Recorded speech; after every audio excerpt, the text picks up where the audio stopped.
Daniel Carter sat in his small office, staring at the screen in front of him. The room was quiet except for the soft hum of the old computer and the occasional beep from the archive system. Daniel loved his job as a historian, but it wasn't always exciting. Most days, he spent hours reading about ancient battles, long-forgotten wars, and the weapons humans once used to fight each other. It was fascinating, but it felt like looking through a window into a distant past that no one cared about anymore. Outside, Earth was peaceful. In the year 2247, humanity had built a world without conflict. Artificial intelligence managed everything: food production, energy distribution, even personal relationships. People didn't need to worry about anything. But Daniel couldn't shake the feeling that something was missing. He often wondered if humanity had become too complacent, too reliant on machines to solve their problems. His wife, Emily Dawson, worked in a different part of the city. She was an engineer who maintained the planetary defense grid, a massive network of satellites and energy shields designed to protect Earth from any threat. Ironically, the system hadn't been activated in over 200 years. No one knew what kind of danger could possibly come to Earth anymore. Still, Emily took her job seriously. She always said, "Better safe than sorry." One evening, while digging through restricted files in the Global Archive complex, Daniel stumbled upon something strange. Hidden deep within the archives were encrypted documents labeled Project War God. At first, he thought it might be some kind of joke or leftover data from an old simulation. But as he decrypted the files, his curiosity turned into shock. The documents spoke of powerful weapons, machines so advanced they could change the course of any battle. They were created centuries ago during humanity's darkest days, when survival depended on strength and cunning. According to the files, these weapons were sealed away after humanity decided to abandon war forever. But there was more. Some sections hinted at an alien race called the Krillith. They were described as ruthless conquerors who had nearly wiped out humanity before being defeated, or so everyone thought. Daniel leaned back in his chair, his mind racing. Why would humanity hide such important information? And why did the files mention the Krillith in the present tense instead of the past? As he pondered this, strange reports began coming in from space. Satellites near Neptune's orbit detected unusual energy signatures. At first, scientists dismissed them as glitches, but the patterns were too consistent to ignore. Something, or someone, was out there. Daniel decided to tell Emily about his discovery. When he got home that night, she was already troubled. "I've been noticing weird things too," she admitted. "The planetary defense grid has been acting up lately. There are fluctuations I can't explain." Together, they pieced the puzzle together. The energy signatures, the strange behavior of the defense grid, and the mysterious Project War God all seemed connected. Could the Krillith really be returning? If they were, humanity wasn't ready. Not by a long shot. The next morning, Daniel convinced Emily to accompany him to the Arctic. Deep beneath the ice lay an abandoned military outpost mentioned briefly in the files. If anyone could find answers, it would be there. They packed quickly and set off, unaware of how much their lives, and the fate of humanity, were about to change. The journey north was cold and silent, but neither of them spoke much. Both were lost in thought, wondering what they might uncover, what secrets lay buried in the frozen wasteland, and what would happen if those secrets woke up. The Arctic was colder than Emily had imagined. The biting wind cut through her thick jacket, and the endless white landscape made her feel small and insignificant. Daniel trudged ahead of her, his boots crunching against the icy ground as he followed the coordinates from the files. Behind them, a small hovercraft sat parked, its engine idling to keep the cold at bay. "This is it," Daniel said finally, pointing to a metal hatch half buried in the snow. It was old, rusted, and barely visible, but the insignia on its surface matched the one described in the documents, a circle with 3 arrows pointing outward. Emily knelt down and brushed away the ice, revealing more details. Her breath caught in her throat. "Do you think this is real?" she asked softly. It has to be, Daniel replied, his voice steady despite the chill. We've come this far. Let's see what's inside. Using tools from their pack, they managed to pry the hatch open. A dark staircase led downward into the frozen earth. The air that wafted up was stale and metallic, carrying the faint scent of oil and decay.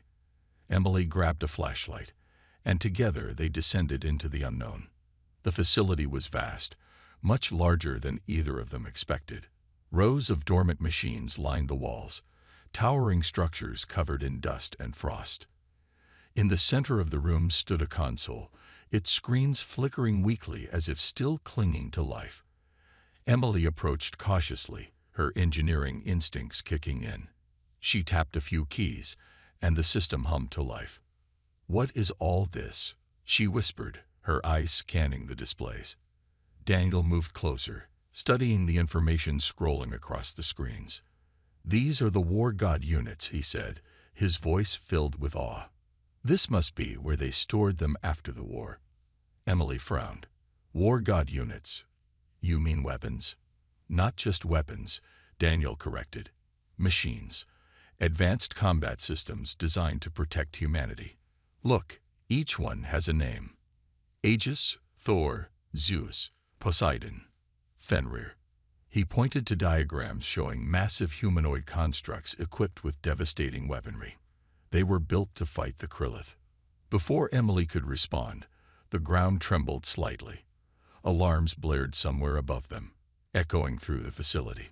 Startled, they turned toward the staircase. Something was happening outside. Back at the Planetary Defense Grid headquarters, Ryan Mitchell was growing increasingly worried. As Emily's colleague, he had noticed the same irregularities she mentioned earlier, but now things were escalating. Sensors detected movement near Neptune's orbit, faster and more deliberate than before. Whatever was out there wasn't natural.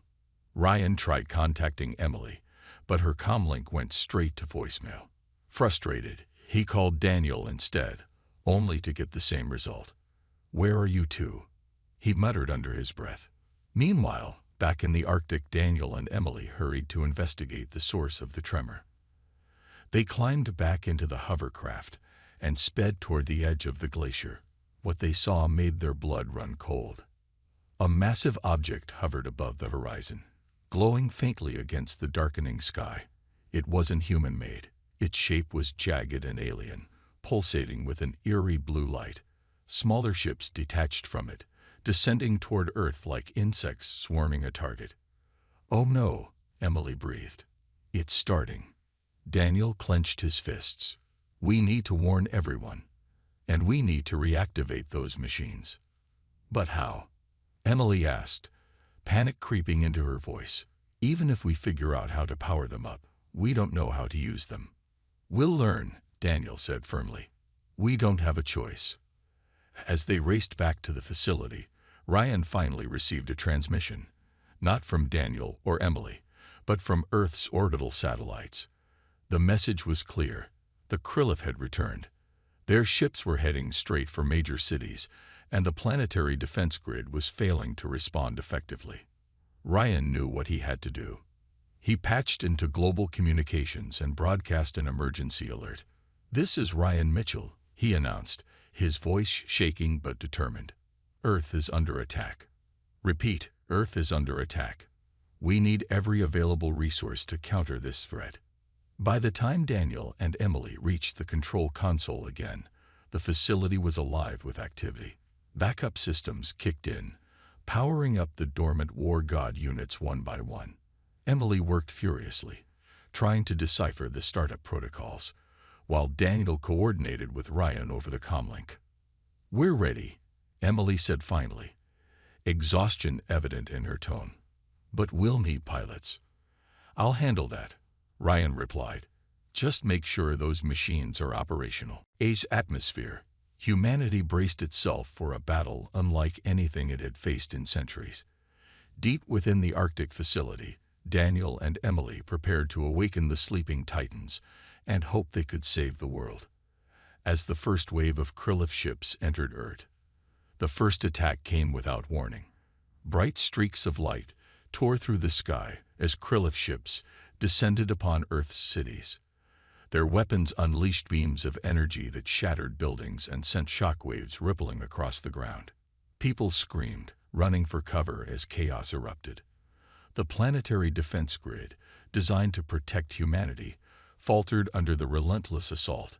Its automated systems couldn't adapt quickly enough to counter the alien technology. In the Arctic facility, Emily Dawson stood frozen for a moment, watching footage of the destruction on a monitor. Her heart pounded in her chest. "They're here," she whispered, her voice trembling. "We have to do something." Daniel Carter placed a hand on her shoulder. "We will," he said firmly. "We've got no other choice." Emily nodded and turned back to the console. One of the War God units, Aegis, was almost fully operational. It was a towering machine, sleek and metallic, with glowing blue circuits running along its arms and chest.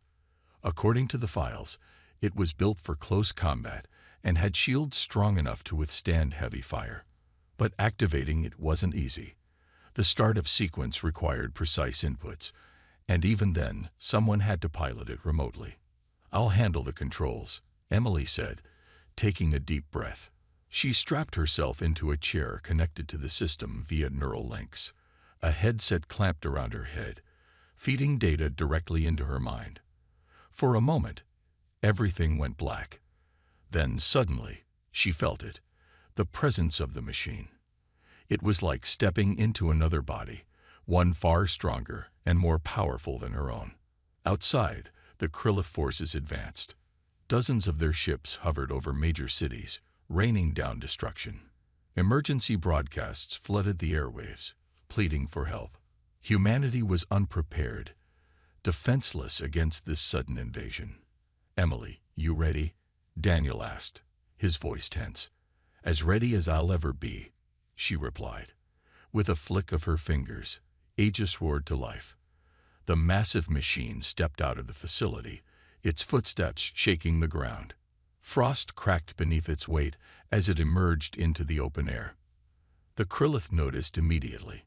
Several smaller ships broke away from the main fleet and sped toward the Arctic, firing beams of energy at Aegis. Emily gritted her teeth, focusing intently. The controls responded instantly, raising Aegis's arm to activate its shield. The energy blasts hit hard but dissipated harmlessly against the barrier. "Come on, Emily," Daniel shouted, watching anxiously from the safety of the facility. She didn't reply. Instead, she guided Aegis forward, closing the distance between it and the enemy ships. With a single swipe of its massive hand, Aegis swatted one ship out of the sky.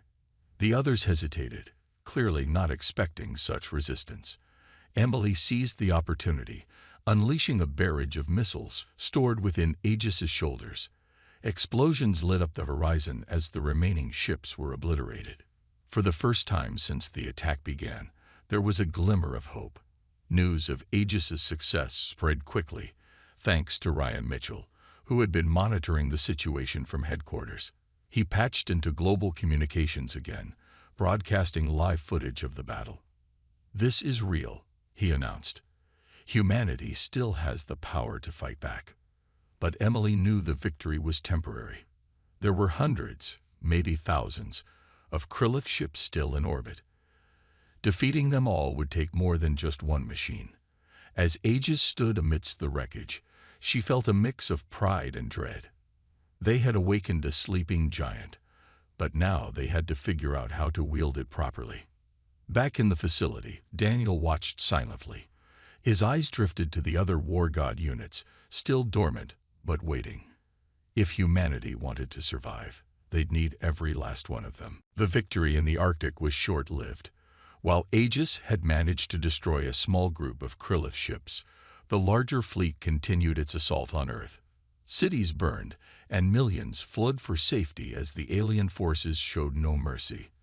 The planetary defense grid remained ineffective, its systems overwhelmed by the sheer scale of the attack. Humanity was losing ground fast. In the Arctic facility, Emily Dawson slumped in her chair, exhausted from piloting Aegis. Her hands trembled as she removed the neural headset. "We can't keep this up," she said, her voice hoarse. "One machine isn't enough." Daniel Carter nodded grimly. He had been studying the other war god units: Thor, Zeus, Poseidon, and Fenrir, each with unique abilities that could turn the tide of battle. But activating them wouldn't be easy. They needed skilled pilots, people who could think quickly and adapt to the chaos of combat. And they needed them now. Ryan Mitchell arrived at the facility just as Daniel and Emily were discussing their next move. His face was pale, his usual calm demeanor replaced by worry. "The Krillith are targeting critical infrastructure," he said urgently. "If we lose power grids or communication hubs, we'll be completely cut off." "We know," Emily replied. "That's why we need to get those other machines online. But it's not just about turning them on. We need people to control them." Ryan hesitated for a moment before nodding. "I'll help find volunteers," he said. "There are engineers, soldiers, anyone with experience operating heavy machinery. We'll train them as best we can." Over the next few days, a small group of recruits gathered at the facility. Among them was Jessica Monroe, a former soldier who had fought in skirmishes on distant colonies before returning to Earth. She was tough, resourceful, and unafraid to take risks. Another volunteer was Alex Reed, a young engineer who had worked alongside Ryan maintaining satellites. Though inexperienced in combat, his technical knowledge made him invaluable. Training wasn't easy. Each war god unit required a different approach. Thor specialized in long-range attacks, wielding energy hammers capable of smashing through enemy defenses. Zeus controlled storms, generating lightning strikes that could disable entire fleets. Poseidon manipulated water, creating tidal waves and freezing enemies in place. Fenrir, the most unpredictable, relied on speed and ferocity, tearing through opponents with razor-sharp claws. Emily took charge of the training, guiding the recruits through simulations. At first, progress was slow. Piloting these machines was unlike anything they'd ever done before. It took hours of practice just to move them properly. Jessica struggled with Poseidon's fluid movements, while Alex found Zeus's storm powers difficult to control. But slowly they began to improve. Meanwhile, Daniel worked tirelessly to uncover more information about Project War God. Hidden files revealed unsettling details. The machines weren't just weapons. They were designed to amplify human emotions. Anger, fear, determination. All of it fed into the units, making them stronger but also more volatile. If the pilots lost control, the consequences could be catastrophic. As the team prepared for the next battle, tensions rose. Supplies were running low, and news from outside grew worse. The Krillith had launched another wave of attacks, this time targeting the moon-based communication hubs. Without those, Earth would be isolated, unable to coordinate any kind of defense. "We're running out of time," Daniel said during a meeting. "If we don't act soon, we won't have a chance."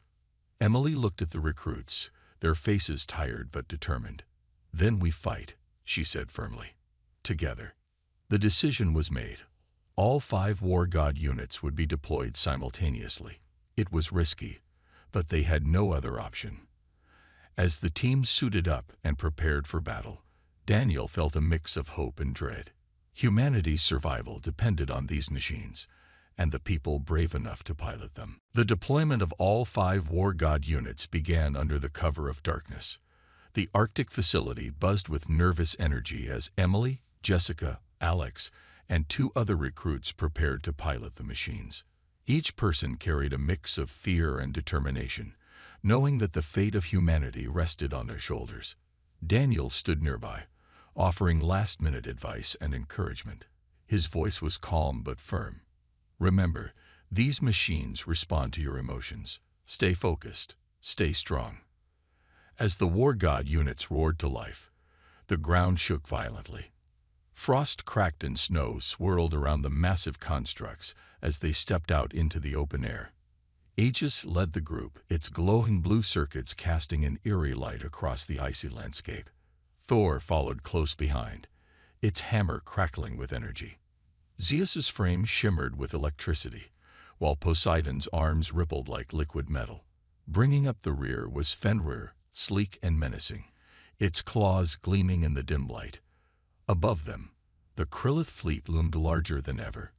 Dozens of ships descended, their weapons charging for another devastating attack. But this time, humanity wasn't defenseless. Emily guided Aegis forward, shielding the others as they formed a line. "Stay together," she instructed over the comlink. "We're stronger as a team." The battle erupted instantly. Bright beams of alien energy lashed out, striking the war god unit's shields. Emily gritted her teeth, focusing on maintaining Aegis's barrier. Beside her, Jessica commanded Poseidon, raising walls of ice to block incoming fire. Alex struggled at first with Zeus's storm powers, but he soon found his rhythm, unleashing bolts of lightning that tore through enemy ships. Thor's hammer proved invaluable, smashing through waves of smaller vessels with brutal efficiency. Meanwhile, Fenrir darted ahead, its speed unmatched.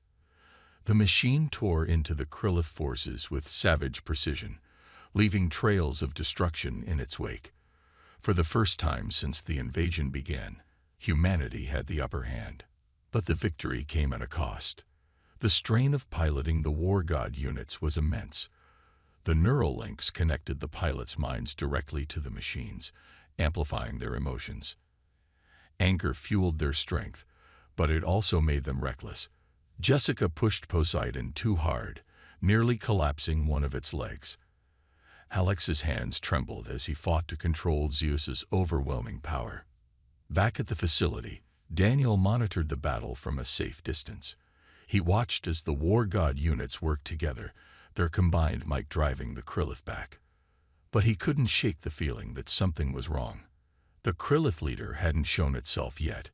Why were they holding back?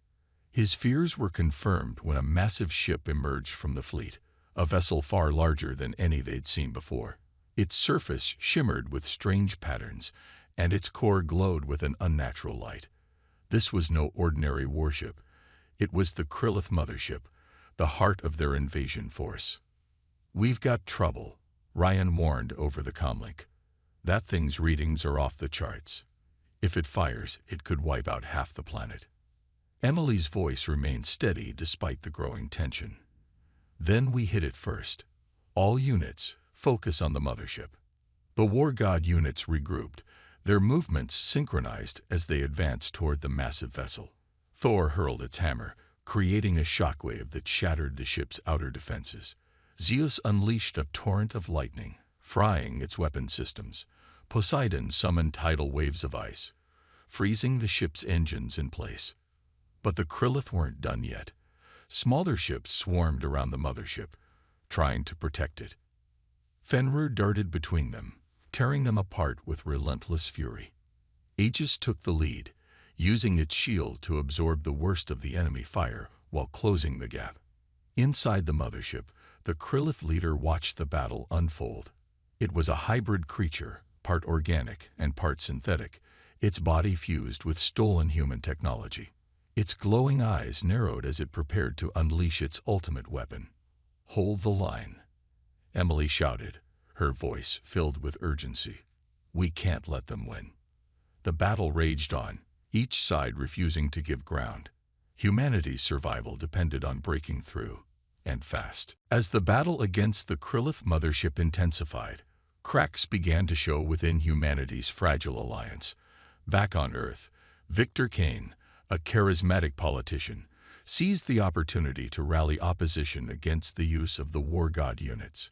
Standing before a crowd of frightened citizens, he spoke with passion and conviction. "These machines are not saviors," he declared, his voice booming through speakers. "They are weapons of destruction that will only bring more chaos. We must seek peace with the Krillith, not war." Victor's words struck a chord with many. The devastation caused by the war god units, though necessary in the fight, had left cities in ruins and countless lives disrupted. His followers grew quickly, demanding an immediate halt to the project. They accused Daniel and Emily of endangering Earth by reviving such dangerous technology. Amidst this growing unrest, Victor's faction took drastic action. Saboteurs infiltrated key installations across the globe, targeting supply lines and communication hubs. Factories producing spare parts for the War God units were destroyed, leaving the team in the Arctic struggling to keep their machines operational. Without proper support, the pilots found themselves fighting not only the Krillith but also dwindling resources. Jessica Monroe, piloting Poseidon, felt the strain more than anyone. Her machine's water manipulation systems required immense energy, and without fresh supplies, it was becoming harder to sustain its power. During a critical mission to destroy one of the Krillith's orbital cannons, her unit faltered midway. Enemy ships swarmed around her, firing relentlessly. "Hold on, Jessica," Emily shouted over the comlink, guiding Aegis toward her position. But before she could reach her teammate, Jessica made a brave decision. Activating Poseidon's self-destruct sequence, she unleashed a massive explosion that wiped out the surrounding Krillith forces. The blast shook the battlefield, buying precious time for the others, but at a terrible cost. When the smoke cleared, silence fell over the comlink. "She's gone," Alex whispered, his voice heavy with grief. No one spoke for a moment, the weight of Jessica's sacrifice sinking in. She had given everything to protect the team and ensure their survival. Back in the Arctic facility, Daniel struggled to keep morale high. He knew Victor's betrayal was weakening humanity's resolve, but giving up wasn't an option. Gathering what remained of their allies, he delivered a heartfelt speech. "We've lost so much already," he said, his voice steady despite the pain in his eyes. "But we can't let fear divide us now. If we stop fighting, the Krillith will win, and they won't show mercy." His words reignited hope among the survivors. Ryan Mitchell worked tirelessly to repair damaged equipment, while engineers scrambled to jury-rig solutions using whatever materials they could find. Together, they devised a desperate plan: infiltrate the Krillith mothership and disable its central command hub. It was risky, but it was the only way to end the war. The mission would require every War God unit working in perfect harmony. Emily led the charge aboard Aegis, flanked by Thor, Zeus, Poseidon, and Fenrir. As they approached the massive vessel, enemy ships closed in from all sides. Lightning flashed, ice walls rose, and hammers crashed as the machines fought their way forward. Inside the mothership, the environment was alien and hostile. Strange corridors twisted like organic veins, pulsating with eerie light. The team split up to cover more ground, each pilot guided by instincts honed through hours of training. Despite their determination, the odds were stacked against them. Traps and ambushes slowed their progress, testing their limits. Finally, Emily reached the core chamber, where the Krillith leader awaited. It was a grotesque hybrid of flesh and metal, its glowing eyes filled with malice. "You cannot stop us," it hissed, its voice echoing unnaturally. Emily didn't reply. Instead, she focused all her strength into Aegis, preparing for the final confrontation. Humanity's fate rested on her shoulders, and those of her teammates. Whatever happened next, they would face it together. The final confrontation in the Krillith mothership was chaos. Emily guided Aegis into the core chamber, her heart pounding as she faced the alien leader. The creature's hybrid body moved unnaturally, its mechanical limbs twitching and organic parts pulsating with energy. It raised a clawed hand, firing a beam of pure energy at Aegis. Emily reacted instantly, raising Aegis's shield to block the attack. The impact sent shockwaves through the machine, but it held firm. "You're done," Emily said through gritted teeth, her voice steady despite the fear coursing through her veins. She charged forward, Aegis moving with surprising speed for its size. The two clashed in a flurry of blows, Aegis's fists slamming against the Krillith leader's armored frame, while its claws slashed dangerously close to the machine's core systems. Outside the chamber, the other War God units fought desperately to hold off waves of Krillith reinforcements. Thor smashed through walls, creating barriers to slow down enemies. Zeus unleashed storms of lightning, frying anything that came too close. Fenrir darted through the corridors, tearing apart smaller drones. Alex struggled to keep Poseidon operational, its ice-based weapons faltering under heavy fire. "We're not going to last much longer," he shouted over the comlink. "Just a little longer," Emily replied, her focus entirely on the battle before her. Inside the chamber, the Krillith leader began to glow brighter, its power surging. Realizing it was preparing a devastating attack, Emily made a split-second decision. She activated Aegis's self-destruct sequence, knowing it was the only way to destroy the alien leader and disable the mothership's core. "Emily, no," Daniel cried from the facility below, watching the battle unfold through surveillance feeds. Back on Earth, Ryan and the remaining team members held their breath, helpless to intervene. "I'm sorry," Emily whispered, her voice trembling but resolute. She locked eyes with the Krillith leader one last time before triggering the explosion. A blinding flash filled the chamber, followed by a deafening roar as Aegis and the core were obliterated. The shockwave rippled through the entire mothership, causing it to collapse inward. As the massive vessel exploded in space, the surviving war god units retreated, battered but victorious. The Krillith fleet scattered, leaderless, and disorganized.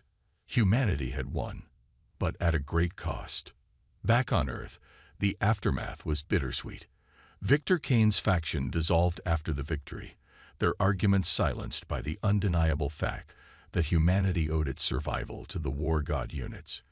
Daniel exposed Victor's sabotage, leading to his arrest and restoring faith in the project. But the celebration felt hollow without Emily. In the weeks that followed, the surviving war god units were decommissioned and placed under strict safeguards. They would never be used again unless absolutely necessary. Humanity vowed to remember the lessons learned. Peace was precious, but so was preparedness. Standing beneath the stars one night, Daniel reflected on everything that had happened. He thought about Emily's bravery, Jessica's sacrifice, and the countless others who had given their lives to protect Earth. Humanity had been pushed to the brink, forced to awaken its sleeping war gods. Now it was up to them to ensure such power was never misused. As he gazed at the sky, Daniel whispered softly,